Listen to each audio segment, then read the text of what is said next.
कल बीते रविवार को जिला जौनपुर के ग्राम बढ़ौना पोस्ट फतेहगंज में सम्राट अशोक मौर्य की जयंती समारोह का आयोजन सुजीत मौर्य की अगुवाई में किया गया, जिसमें मुख्य अतिथि के रूप में सपा नेत्री पूनम मौर्य और प्रियदर्शी अशोक मिशन के राष्ट्रीय प्रवक्ता संजय मौर्य का आगमन हुआ। आयोजन में विशिष्ट अतिथियों में भूपेंद्र मौर्य, आदित्य प्रकाश मौर्य, शैलेंद्र मौर्य, राम सिंह मौर्य, रवि मौर्य, राजेश मौर्य, रविंद्र मौर्य उपस्थित थे। सभी आगंतुकों ने अपने विचार रखे।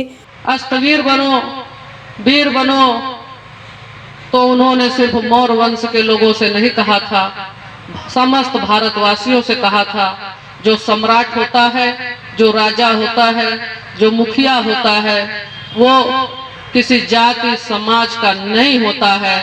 उसका धर्म ही सिर्फ राज धर्म होता है और वो राजा संवैधानिक व्यवस्थाओं से चलता है, चाहे वो आज का प्रधानमंत्री और मुख्यमंत्री हो और चाहे राजतंत्र का राजा हो।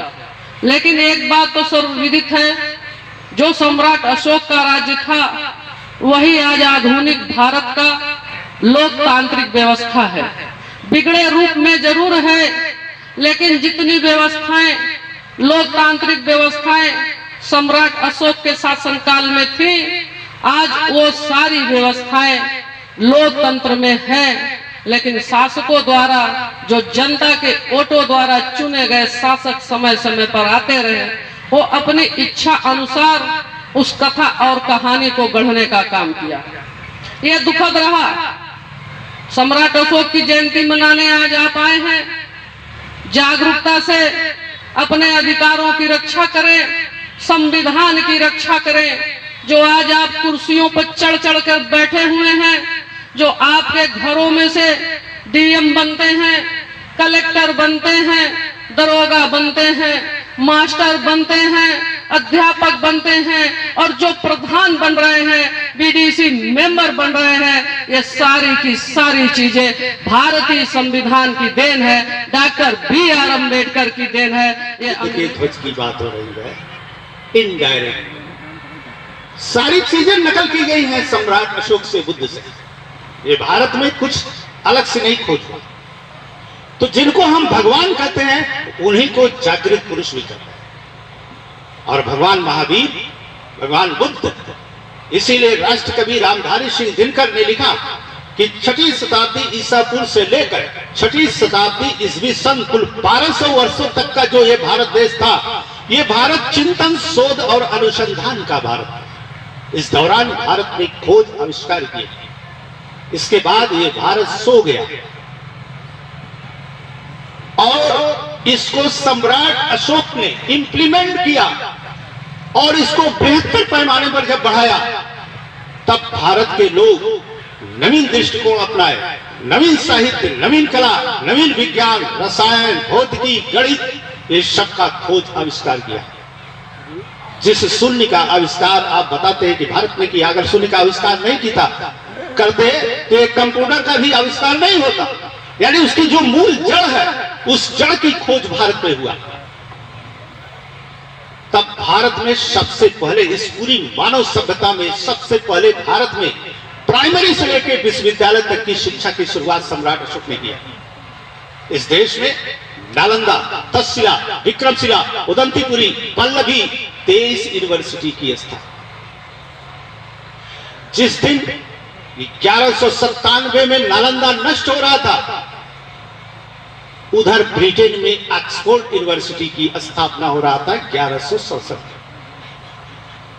यानी भारत से जागरण और शिक्षा का सूर्यास्त हो रहा था और पश्चिम में उसका सूर्योदय हो रहा था। यानी भारत के लोग सोने जा रहे थे और पश्चिम के लोग जाग रहे थे, इसीलिए उसको कहा गया पुनर्जागरण।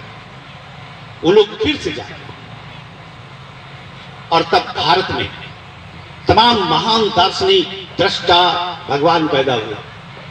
बुद्ध हुए, महावीर स्वामी हुए, कबीर हुए, विष्णुगुप्त हुए, चंद्रगुप्त हुए, सम्राट अशोक महान हुए, नागार्जुन हुए, भास्कराचार्य हुए। ये तमाम जो पैदा हुए वो जब यूनिवर्सिटी था तब। उसके बाद भारत में ऐसा कोई महान व्यक्ति नहीं पैदा हुआ जो भारत को महान बना सके। हाँ, तो भूपेंद्र जी, आप कार्यक्रम में विशिष्ट अतिथि थे। जी जी। तो बताइए, ये कार्यक्रम कैसा था? इस कार्यक्रम के माध्यम से लोगों को क्या संदेश जाएगा? कार्यक्रम बहुत बढ़िया था और इस कार्यक्रम के माध्यम से लोगों में जागरूकता बढ़ेगी और आगे चल कर के सत्ता और जागरूकता के लिए संघर्ष करेंगे लोग और जागरूक होंगे और अपने सामाजिक स्तर को ऊंचा उठाने का प्रयास भी करेंगे। हाँ भाई साहब, क्या नाम आपका है? योगेश कुमार मौर्य नाम है सर। अच्छा, ये जो आप सम्राट अशोक जयंती समारोह मनाए हैं, जी जी जी। तो इस समारोह के माध्यम से क्या संदेश देना चाहते हैं?